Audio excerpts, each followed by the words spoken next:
Welcome to RN media. నేను రేవతి. ముందుగా ముఖ్యాంశాలు చూద్దాం.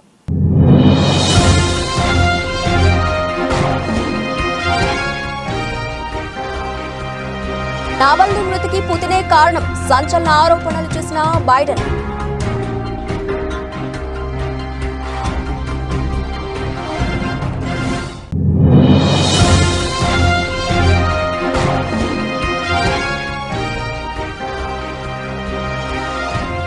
ఇంటి ముంగిట చక్కర్లు కొట్టిన బ్లాక్ పాంథర్, నెట్టింట వైరల్ అవుతోన్న వీడియో.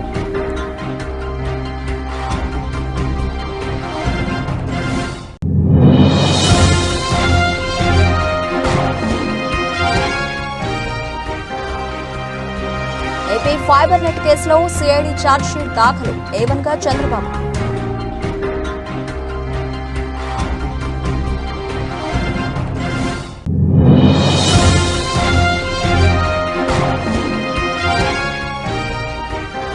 కేసీఆర్ కు పుట్టినరోజు శుభాకాంక్షలు తెలిపిన సీఎం రేవంత్ రెడ్డి. వారికి భగవంతుడు మంచి ఆరోగ్యాన్ని ఇవ్వాలని ఆకాంక్షించిన రేవంత్.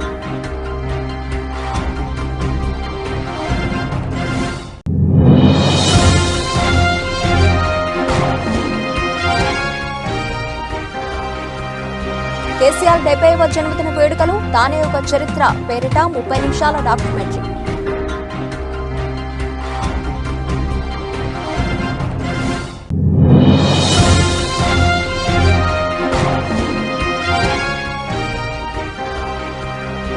నాలుగు వికెట్లతో చెలరేగిన సిరాజ్, లంచ్ తర్వాత కుప్పకున్న ఇంగ్లాండ్.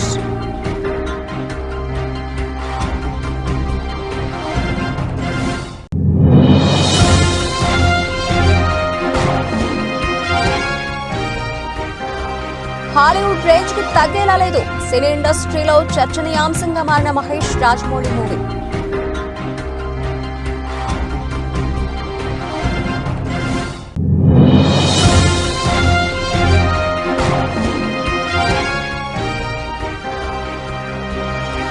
కాంతితో పనిచేసే కంప్యూటర్ చిప్ హ్యాక్ అవదని చెబుతున్న శాస్త్రవేత్తలు.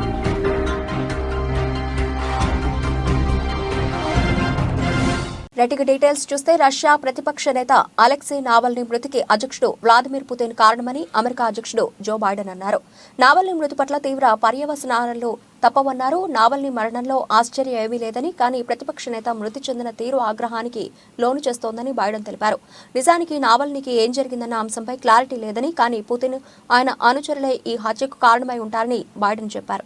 నావల్నీ మృతి చెందిన విషయాన్ని జైలు అధికారులు ప్రకటించగానే వైట్ హౌస్ లో బైడెన్ మీడియాతో మాట్లాడారు. నావల్నీ మృతి పట్ల రష్యా అధికారులు తమ సొంత కథలు చెబుతూ ఉంటారని, కానీ ఎవరూ ఎటువంటి తప్పు చేయొద్దని, నావల్నీ మృతికి పుతినే కారణమని బైడెన్ అన్నారు. పుతిన్ ప్రభుత్వం అవినీతి, హింసను నావల్నీ ధైర్యంగా ఎదుర్కొన్నారని బైడెన్ తెలిపారు. Both not surprised and outraged by the news. Reported death of Alexei Navalny. He bravely stood up to the corruption, the violence, and all the bad things that the Putin government was doing. In response, Putin had him poisoned. He had him arrested. He had him prosecuted for fabricated crimes. He sentenced him to prison. He was held in isolation. Even all that didn't stop him from calling out Putin's lies. Even in prison, he was a powerful voice for the truth, which is kind of amazing when you think about it. Reports of his death, if they're true, and I have no reason to believe they're not, Russian authorities are going to tell their own story. But make no mistake, Putin is responsible for Navalny's death. Putin is responsible. What has happened to Navalny is yet more proof of Putin's brutality. Sir, first, was this an assassination?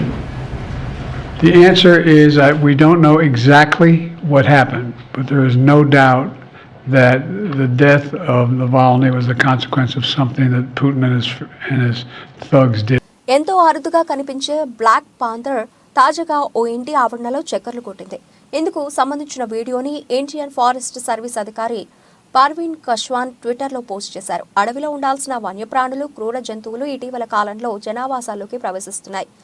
అటవీ సమీప ప్రాంతాల్లోని గ్రామాలకు వచ్చి ప్రజలను భయభ్రాంతులకు గురిచేస్తున్నాయి. ఎంతో అరుదుగా కనిపించే బ్లాక్ పాంథర్ తాజాగా ఓ ఇంటి ఆవరణలో చక్కర్లు కొట్టింది. తమిళనాడు రాష్ట్రంలోని నీలగిరి ప్రాంతంలోని ఓ ఇంటి ఆవరణలోకి ప్రవేశించిన నల్ల చిరుత అక్కడ పెరట్లో చక్కర్లు కొట్టింది. ఇందుకు సంబంధించిన దృశ్యాలు అక్కడే ఉన్న సీసీటీవీ ఫుటేజ్లో రికార్డ్ అయ్యాయి. ఈ వీడియోని ఇండియన్ ఫారెస్ట్ సర్వీస్ అధికారి పర్వీన్ కశ్వాన్ ట్విట్టర్లో పోస్ట్ చేశారు. ఎవరైనా మీ ఇంటిని ఇలా సందర్శిస్తే ఎలా ఉంటుందో ఊహించుకోండి. నల్ల చిరుతలు ఎక్కడ కనిపిస్తాయో తెలుసా అంటూ వీడియోకి క్యాప్షన్ ఇచ్చారు. ప్రస్తుతం ఈ వీడియో నెట్టింట తెగ వైరల్ అవుతోంది.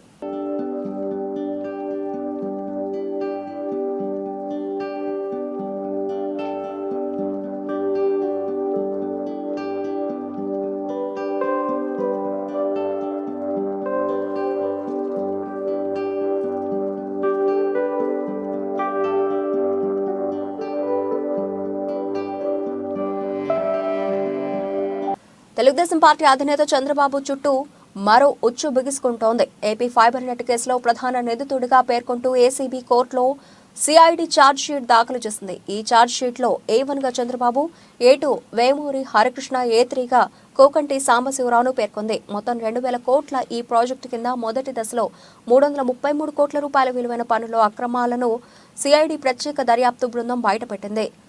అయితే నిబంధనలకు విరుద్ధంగా వేమూరి హరికృష్ణకు చెందిన టెరాసాఫ్ట్ కంపెనీకి టెండర్లు కట్టబెట్టారని నిగ్గు తెలిసింది. కేంద్ర ప్రభుత్వ నిధులతో చేపట్టినటువంటి ఫైబర్ నెట్ ప్రాజెక్టులో అప్పటి అధికార పార్టీ అవినీతికి పాల్పడినట్లుగా ఆరోపణలున్నాయి. టెండర్ల కేటాయింపు నుంచి ప్రాజెక్టు పూర్తయ్యే వరకు అనేక అవకతవకలు జరిగినట్లు సిఐడి ఛార్జ్షీట్లో పేర్కొంది. ప్రభుత్వ ఖజానాకు భారీ నష్టం ఏర్పడినట్లు గుర్తించింది. నాణ్యత లేని మెటీరియల్ను వినియోగించినట్లుగా తేల్చింది. అంతేకాదు షరతులను ఉల్లంఘించినట్లుగా సిఐడి తన ఛార్జ్షీట్లో స్పష్టం చేసింది.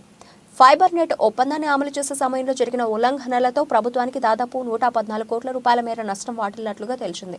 టెండర్ ప్రక్రియను చంద్రబాబు సమర్థించినట్లు సిఐడి ఛార్జ్షీట్లో పేర్కొంది. వేమూరి హరికృష్ణను నిబంధనలకు విరుద్ధంగా వాటాదారుడిగా మార్చినట్లు సిఐడి నిర్ధారించింది. ఎంతో అరుదుగా కనిపించే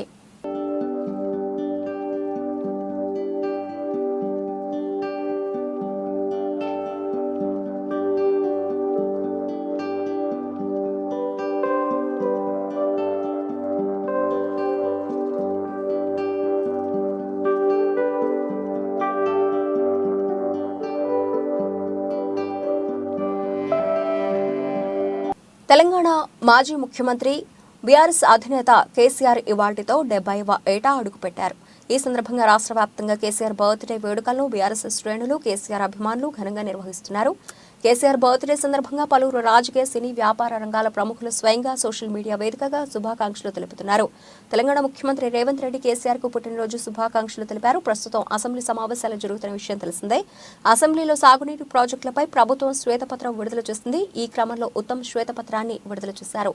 అనంతరం సీఎం రేవంత్ రెడ్డి సభలో మాట్లాడుతూ మాజీ సీఎం బీఆర్ఎస్ అధినేత కేసీఆర్ కు పుట్టినరోజు శుభాకాంక్షలు తెలియజేశారు. వారికి భగవంతుడు మంచి ఆరోగ్యాన్ని ఇవ్వాలని రేవంత్ ఆకాంక్షించారు. తెలంగాణ పునర్నిర్మాణంలో వారు పాత్ర పోషించి ఈ సభలో ప్రతిపక్ష నాయకుడిగా సభను సజావుగా నడపడానికి, తెలంగాణ సమాజాన్ని అభివృద్ధి పదం వైపు నడిపించడానికి వారికి పూర్తి స్థాయిలో దేవుడు శక్తినివ్వాలని కోరుకుంటున్నట్లు రేవంత్ రెడ్డి అన్నారు. ప్రధాన ప్రతిపక్ష నాయకుడు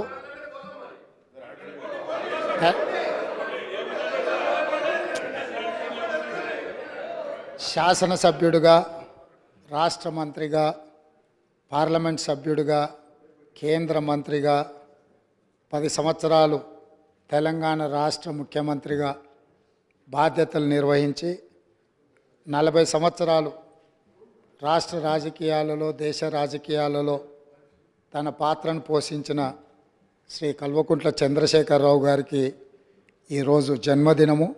వారికి కాంగ్రెస్ పార్టీ పక్షాన జన్మదిన శుభాకాంక్షలు తెలియజేస్తున్నా.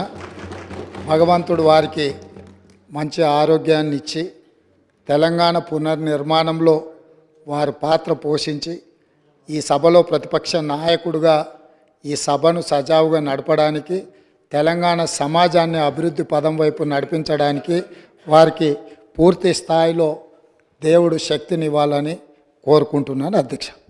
ఉద్యమ సారథి తెలంగాణ తొలి సీఎం కేసీఆర్ ఇవాళ్టితో 70వ ఏట అడుగిడనున్నారు. ఈ సందర్భంగా రాష్ట్ర వ్యాప్తంగా కేసీఆర్ బర్త్డే వేడుకలను బీఆర్ఎస్ శ్రేణులు, కేసీఆర్ అభిమానులు ఘనంగా నిర్వహిస్తున్నారు. కేసీఆర్ బర్త్డే సందర్భంగా తెలంగాణ భవన్లో ప్రత్యేక కార్యక్రమాలు నిర్వహించనున్నారు. ఈ కార్యక్రమాలకు party working president KTR, Harish Rao, ఇతర కీలక నేతలు హాజరు కానున్నారు. కేసీఆర్ 70వ పుట్టినరోజును గుర్తు చేసేలా 70 కిలోల భారీ కేక్ను కట్ చేయనున్నారు. అనంతరం కేటీఆర్ చేతుల మీదుగా 1000 మంది ఆటో డ్రైవర్లకు 1,00,000 చొప్పున ఇన్సూరెన్స్ పత్రాలను, దివ్యాంగులకు వీల్ చైర్లను పంపిణీ చేస్తారు. అనంతరం తానే ఒక చరిత్ర పేరిట 30 నిమిషాల డాక్యుమెంటరీని కేటీఆర్ ప్రారంభిస్తారు. కేసీఆర్ బర్త్డే సందర్భంగా ప్రతి ఒక్కరూ మొక్క నాటాలని రాజ్యసభ సభ్యులు ఎంపీ సంతోష్ కుమార్ పిలుపునిచ్చారు.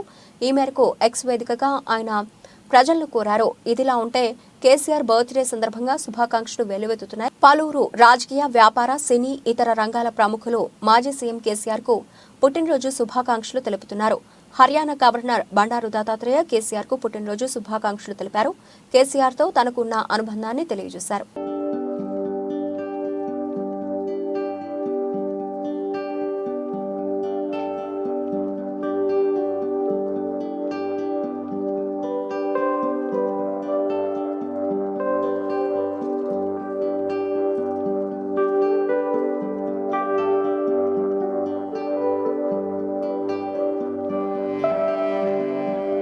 గండేపల్లి మండలం మల్లేపల్లి జాతీయ రహదారి పక్కన గల శుభప్రద్ కళ్యాణ మండపం నందు అనపరాజుపేట వైఎస్ఆర్ పార్టీ నాయకుల ఆధ్వర్యంలో ఆత్మీయ సమావేశం నిర్వహించారు. ఈ కార్యక్రమానికి ముఖ్య అతిథిగా తోట నరసింహం పాల్గొన్నారు. ఈ సందర్భంగా ఆయన మాట్లాడుతూ ముఖ్యమంత్రి జగన్మోహన్ రెడ్డి ప్రజల గుండెలో చిరస్థాయిగా నిలిచారని అన్నారు. ఒక పక్క సంక్షేమం, మరోపక్క అభివృద్ధి రెండు కళ్లుగా చేసుకుని సీఎం జగన్ పరిపాలన చేస్తున్నారన్నారు. ప్రతి ఇంటికి నవరత్న పథకాలను అమలు చేస్తూ ప్రతి కుటుంబానికి మేలు జరిగే విధంగా సీఎం పనిచేస్తున్నారన్నారు. రాష్ట్ర వ్యాప్తంగా 32 లక్షల ఇళ్ల స్థలాలు ఇవ్వడం జరిగిందని, చాలా వరకు ఇళ్లు నిర్మించడం జరుగుతుందన్నారు.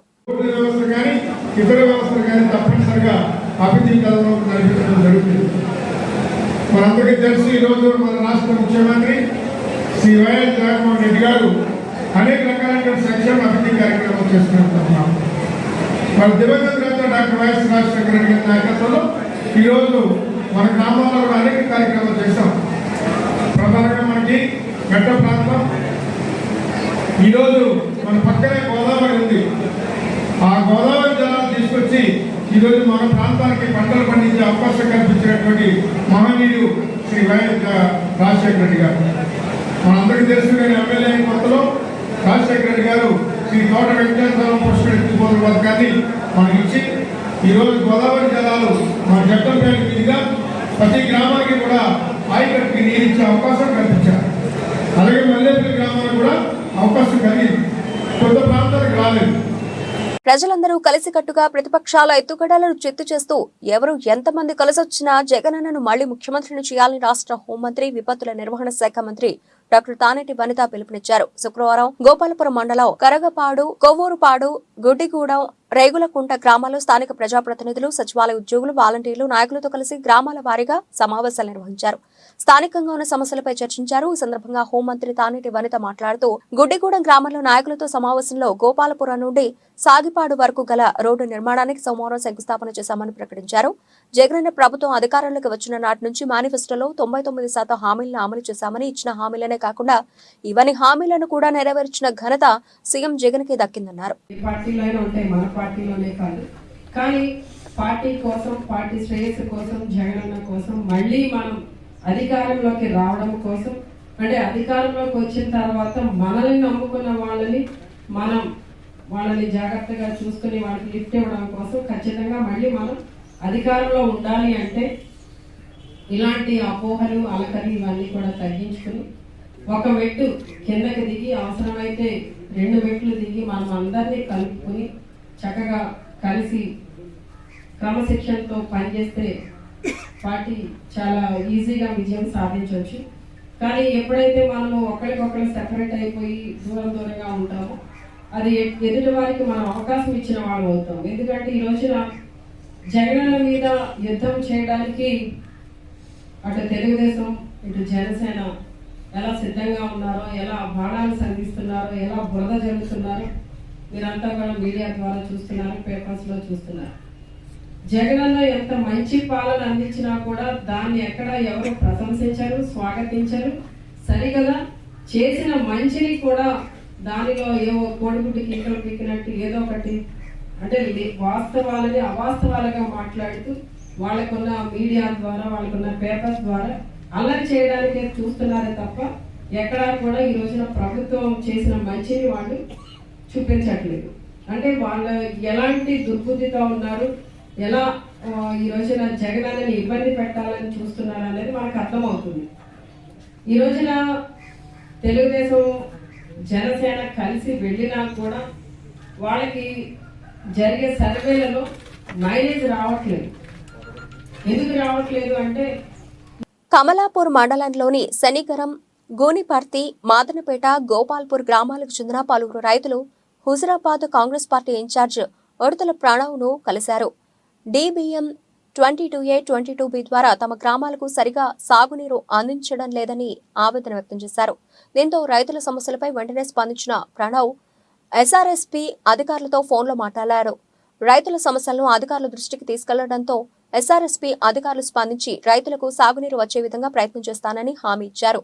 రైతులు SRSP సాగునీరు వారబందీ పెట్టడం వల్ల చివరి ఆయకట్టు పంటలకు నీరు అందడం లేదని రైతుల ఆవేదన వ్యక్తం చేస్తున్నారు. అధికారులు ఇచ్చిన హామీతో రైతులు సంతోషం వ్యక్తం చేస్తూ హుజురాబాద్ నియోజకవర్గం ఇన్ఛార్జి ఉడతల ప్రణవ్కు కృతజ్ఞతలు తెలియజేశారు. రైతుల వెంట కమలాపూర్ మండల అధ్యక్షులు చరణ్ పటేల్, కిసాన్ సెల మండల అధ్యక్షులు రిక్కల నారాయణ రెడ్డి ఉన్నారు.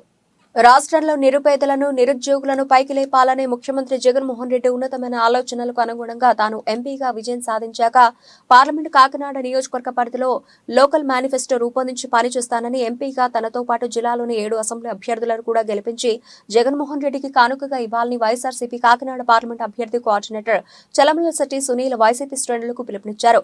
కాకినాడ ఎంపీ అభ్యర్థిగా చలమలశెట్టి సునీల్ను వైసీపీ అధిష్టానం ప్రకటించాక తొలిసారి ఆయన పిఠాపురం వచ్చారు. స్థానిక మున్సిపల్ కళ్యాణ మండపంలో ఎమ్మెల్యే పెండదొరబాబు అధ్యక్షతన వైసీపీ పిఠాపురం నియోజకవర్గ నాయకులు, కార్యకర్తలు, వైసీపీకి చెందిన ప్రజాప్రతినిధులతో జరిగిన ఆత్మీయ సమావేశానికి చలమలశెట్టి సునీల్ హాజరయ్యారు. ఈ సందర్భంగా MLA Pendem Dorababu, Kakinada MP, YCP Pithapuram in-charge Vanga Geetha Viswanath Sunil ను పార్టీ శ్రేణులకు పరిచయం చేశారు. ఎప్పుడూ కూడా నేను రాజకీయాల్లో ఉన్నా లేకపోయినా, నేను పదవిలో ఉన్నా లేకపోయినా మీరు ఈ ఇద్దరిని మంచి మెజార్టీతో నెగ్గించి తద్వారా మీ అందరికీ కూడా సపోర్టు వీళ్ళిద్దరూ ఇస్తారని మనస్ఫూర్తిగా కోరుకుంటూ, అయినా కూడా మీ అందరికీ కూడా నేను మాటిస్తా ఉన్నా, రాజకీయాల్లో ఉన్నా లేకపోయినా నేను ఎల్లప్పుడూ కూడా మీకు అండగా ఉంటాను. నా తలుపులు ఎప్పుడు తెరిచే ఉంటాయి. ఏ పని ఉన్నా సరే మీరు రండి, నేను చేస్తాను. నా చేతిలో ఉన్న పని ఏదైనా కూడా చేస్తానని చెప్పేసి ఈ వేదిక ద్వారా తెలియజేస్తూ, ఏదైతే ఇప్పటి వరకు ఈ 25 సంవత్సరాలుగా ప్రభుత్వం వచ్చిన తర్వాత ఈ 4 సంవత్సరాల 10 నెలల కాలంలో పార్టీ పుట్టినాటి నుంచి ఈనాటి వరకు నాతో ప్రయాణించిన ప్రతి ఒక్కరికి కూడా శిరస్సు వంచి నమస్కరిస్తూ, మీ అందరూ కూడా మనస్ఫూర్తిగా నన్ను ఈసారి ఇక్కడికి ఎంపీ అభ్యర్థిగా అలాగే పార్లమెంట్ నియోజకవర్గ ఇన్ఛార్జిగా నియమించినప్పుడు ఆయనకి ధన్యవాదాలు తెలపాలో లేక ఆయనకి ఏం చెప్పాలో తెలియక నేను కలిసినప్పుడు మళ్ళీ నన్ను ఎందుకు నిర్ణయించలేదబ్బా, నువ్వు ఆ ప్రాంతానికి కావాలి, నీలాంటి ఎక్స్పోజర్ ఉన్నాడు ఆ కాకినాడ పార్లమెంట్ నియోజకవర్గంలో చాలా అవసరం ఉన్నది, నీకు అక్కడ ఉన్న సర్వేలు కానీ అన్ని రకాలుగా మేము ఆలోచన చేసే నేను నియమించడం జరిగిందని చెప్పినప్పుడు నేను ముఖ్యంగా ఆలోచన చేసింది మళ్ళీ, ఎందుకంటే ఈ రోజున 1 సారి 2 సార్లు ఓడిపోయిన వారికే అవకాశం రావడం చాలా అరుదు. అలాంటిది నాకు 3 సార్లు పోటీ చేసిన విజయం దక్కపోయినప్పటికీ 4వసారి మళ్ళీ నేను అధికార పార్టీ అయినటువంటి వైఎస్ఆర్ కాంగ్రెస్ పార్టీ తరఫున జగన్మోహన్ రెడ్డి గారు. ఖమ్మంలో బీఆర్ఎస్ కు బిగ్ షాక్ తగిలింది. పార్లమెంట్ ఎన్నికల ముంగిట ఆ పార్టీ నుంచి పెద్ద ఎత్తున నాయకులు రాజీనామా బాట పట్టారు. సీనియర్ నాయకుడు డాక్టర్ పులిపాటి ప్రసాద్ నేతృత్వంలోని ఆయన మిత్ర బృందం బీఆర్ఎస్ పార్టీని వీడారు. అసెంబ్లీ ఎన్నికలు, ఆ తర్వాత పార్టీలో చోటు చేసుకున్న పరిణామాలు, అగ్రనేతల వ్యవహార శైలి కారణంగానే తాము పార్టీని వీడిపోతున్నట్లు నాయకులు ప్రకటించారు. కమ్మ, రెడ్డి, కాపు, వైశ్య, మాదిగ, మాల తదితర అన్ని సామాజిక వర్గాలకు చెందిన OC, BC, minority, SC, ST, Christian నాయకులు పార్టీని వీడారు. కులమతాలకు అతీతంగా పెద్ద ఎత్తున నాయకులు మూకుమ్మడిగా రాజీనామా చేసి భవిష్యత్తులో ఖమ్మం సమగ్రాభివృద్ధికి కృషి చేసే వారికే తమ మద్దతు ప్రకటించనున్నామని వెల్లడించడం పట్ల పలువురు హర్షం వ్యక్తం చేస్తున్నారు. ముఖ్యంగా తెలంగాణలో కూడా ప్రజలు నమ్మలేకపోయారు. ఎందుకంటే ఉద్యమ పార్టీ ఉన్నంత కాలం అందరికీ చేయాలి. ఉద్యమ పార్టీ ఉన్నంత కాలం చాలా మీకు తెలుసు, ప్రతి ఎన్నికల్లో కేసీఆర్ గారు ఉద్యమ నాయకులు ప్రాణాలు అర్పించే చందమందో యువత మొత్తం కూడా త్యాగం చేసి, ఉద్యోగాలు త్యాగం చేసి దళిత బలహీన వర్గాలందరూ కూడా ఈ తెలంగాణ కోసం పనిచేసి తెలంగాణ ఏర్పాటులో కూడా బడుగు బలహీన వర్గాల పాత్ర చాలా అసామాన్యం. అలాంటి టైంలో కేసీఆర్ గారు తప్పుడు నిర్ణయం తీసుకోవడంతో బీఆర్ఎస్ ఏర్పాటు చేయడంతో మేము ప్రజల్లో అబాస్ పాలైనాం. కాబట్టి మేము ఫస్ట్ ఈ యొక్క బీఆర్ఎస్ పార్టీకి రాజీనామా చేస్తున్నాం. ప్రధాన కారణం జాతీయ స్థాయిలో బీఆర్ఎస్ పార్టీ తన ఉనికిని కోల్పోవడం, చెప్పిన మాట ప్రకారం దేశ స్థాయిలో లేకపోవడంతో మేము బీఆర్ఎస్ కి రిజైన్ చేస్తున్నాం. తూర్పుగోదావరి జిల్లా నిడదవోలు మండలం కంసాలిపాలెం గ్రామంలో ఈరోజు ఓ వింత సంఘటన చోటు చేసుకుంది. కంసాలిపాలెం గ్రామంలో ఊరి చివర ఉన్న చెరువు వద్ద వేప చెట్టు నుండి పాలు కారడంతో భక్తులు తండోపతండాలుగా తరలివచ్చారు. తమ గ్రామానికి ఇది శుభ పరిణామమని మహిళలు వేప చెట్టుకు పూజలు నిర్వహించారు. బ్రహ్మంగారు చెప్పిన కాలజ్ఞానం నిజమైందని, ఈ విధంగా వేప చెట్టుకు పాలు కారడం తమ గ్రామంలో జరగడం పట్ల వారు శుభ పరిణామంగా భావిస్తున్నామని భక్తులు చెబుతున్నారు.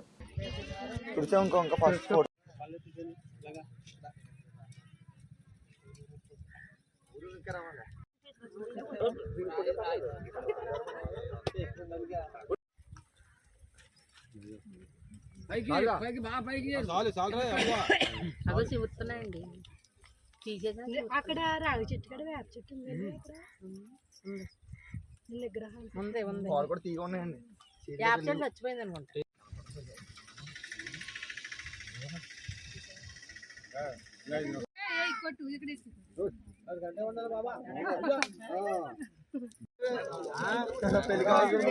రాజ్కోట్ టెస్ట్లో 3వ రోజు ఇంగ్లాండ్ స్వల్ప స్కోర్కే కుప్పకూలింది.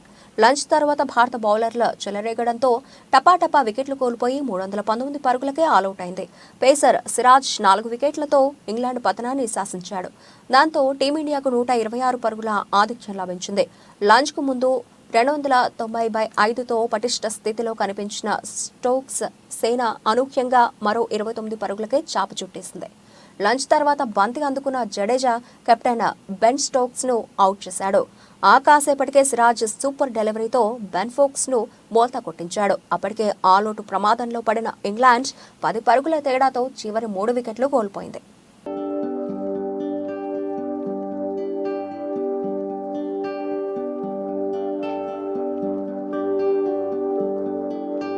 బాహుబలి సిరీస్ ఆర్ఆర్ఆర్ల తర్వాత రాజమౌళి పంథా మార్చారు. మారిన ఇమేజ్ ను, మార్కెట్ ను దృష్టిలో పెట్టుకుని స్థాయికి తగ్గట్టు అడుగులు వేస్తున్నట్లు విశ్వసనీయ సమాచారం. మహేష్ బాబుతో ఆయన రూపొందించనున్న సినిమాకు సంబంధించి ప్రతి విషయంలోనూ ఆచితూచి అడుగులేస్తున్నారట దర్శకధీరుడు. ఈ సినిమా స్క్రిప్ట్ వర్క్ ఇప్పటికే పూర్తి కావచ్చిందని సమాచారం. బాహుబలి సిరీస్ ఆర్ఆర్ఆర్ల తర్వాత రాజమౌళి పంథా మార్చారు. మారిన ఇమేజ్ ను, మార్కెట్ ను దృష్టిలో పెట్టుకుని స్థాయికి తగ్గట్టు అడుగులు వేస్తున్నట్టు విశ్వసనీయ సమాచారం.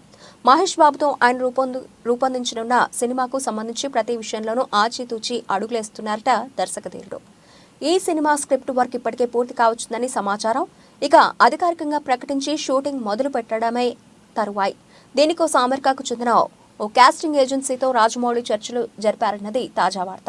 అలాగే ఇందులోని పాత్రధారుల విషయంలోనూ రకరకాల పేర్లు వినిపిస్తున్నాయి.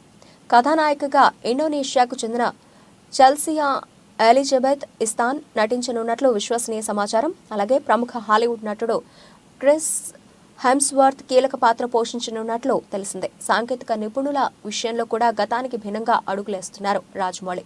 ఈ సినిమాకు సినిమాటోగ్రాఫర్గా పిఎస్ వినోద్, విఎఫ్ఎక్స్ సూపర్వైజర్గా ఆర్సి కమల్ కన్నన్, ప్రొడక్షన్ డిజైనర్గా మోహన్ బింగి, ఎడిటర్గా తంబిరాజు వ్యవహరించనున్నారని ఫిల్మ్ వర్గాల టాక్. SSMB 29 అనే వర్కింగ్ టైటిల్తో ఈ చిత్రం రూపొందనున్నట్టు గతంలో వార్తలు రాగా దాన్ని తొలగించి SSRMB అనే వర్కింగ్ టైటిల్ని ఖరారు చేసినట్టు సినీ వర్గాలు చెబుతున్నాయి. వ్యాపారపరంగా రాజమౌళి ఇమేజ్ ని కూడా దృష్టిలో పెట్టుకుని మహేష్, రాజమౌళి ఇద్దరి పేర్లు కలిసి వచ్చేలా వర్కింగ్ టైటిల్లో మార్పులు చేశారట. ఇక ఈ సినిమాకు మహారాజ్ అనే పేరును రాజమౌళి పరిశీలిస్తున్నారని తెలిసింది. ఈ టైటిల్పై ఒక్కొక్కరి స్పందన ఒక్కోలా ఉంది. మరి ఇందులోని నిజానిజాలు తెలియాలంటే ఇంకొన్ని రోజులు ఆగాల్సిందే.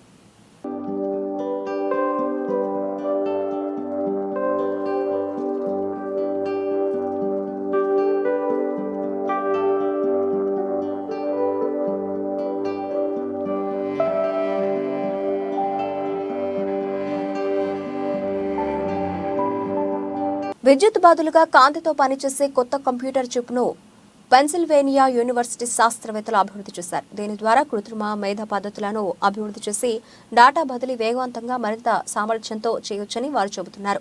సిలికాన్ ఫోటోనిక్ చిప్ గా పిలిచే ఈ సరికొత్త చిప్ కాంతిని ఉపయోగించుకొని లెక్కలను వేగంగా నిర్వహిస్తుంది. బహుళ సంఖ్యలను ఒకేసారి గుణకారం చేసేందుకు వీలుగా హ్యాక్ చేయలేని విధంగా ఈ చిప్ను రూపొందించారు. ఈ చిప్లు గ్రాఫిక్స్ ప్రాసెసింగ్ యూనిట్ల స్థానాన్ని భర్తీ చేయవచ్చని అసోసియేట్ ప్రొఫెసర్ ఫిరోజ్ తెలిపారు. కాంతితో పనిచేసే ఈ చిప్ల పట్ల డాటా భద్రంగా ఉంటుందని సైంటిస్టులు చెబుతున్నారు. ఈ పరిశోధన వివరాలు నేచర్ ఫోటోనిక్స్లో ప్రచురితమయ్యాయి.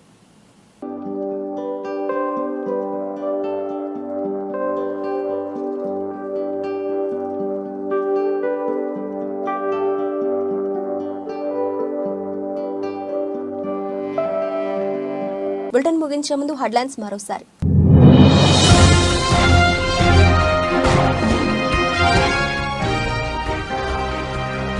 నావల్నీ మృతికి పుతినే కారణం, సంచలన ఆరోపణలు చేసిన బైడెన్.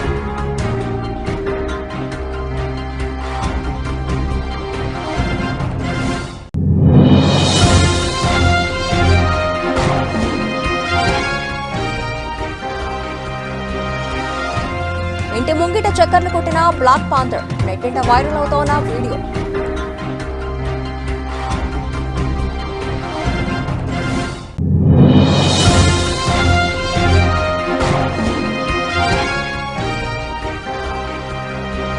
ఏపీ ఫైబర్ నెట్ కేసులో సిఐడి ఛార్జ్షీట్ దాఖలు, ఏవన్గా చంద్రబాబు.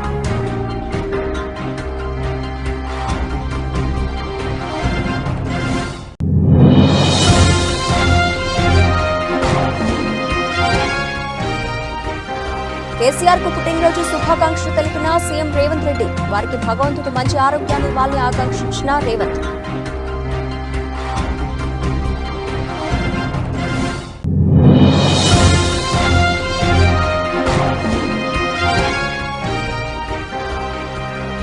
కేసీఆర్ 70వ జన్మదిన వేడుకలు, తానే ఒక చరిత్ర పేరిట 30 నిమిషాల డాక్యుమెంటరీ.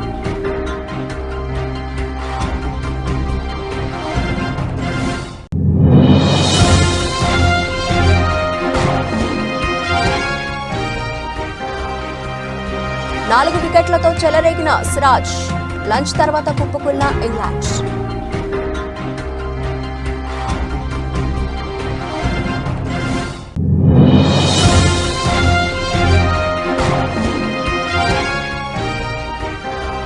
హాలీవుడ్ రేంజ్ కు తగ్గేలా లేదు, సినీ ఇండస్ట్రీలో చర్చనీయాంశంగా మారిన మహేష్ రాజమౌళి మూవీ.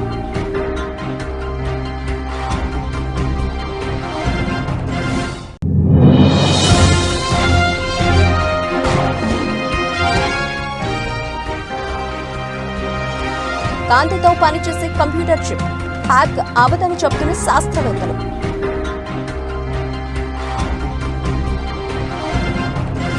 ఇవి ఇప్పటివరకు నబిల్చిన అప్డేట్స్. మరిన్ని అప్డేట్స్ తో మళ్ళీ కలుద్దాం. అంతవరకు సెలవు, నమస్తే.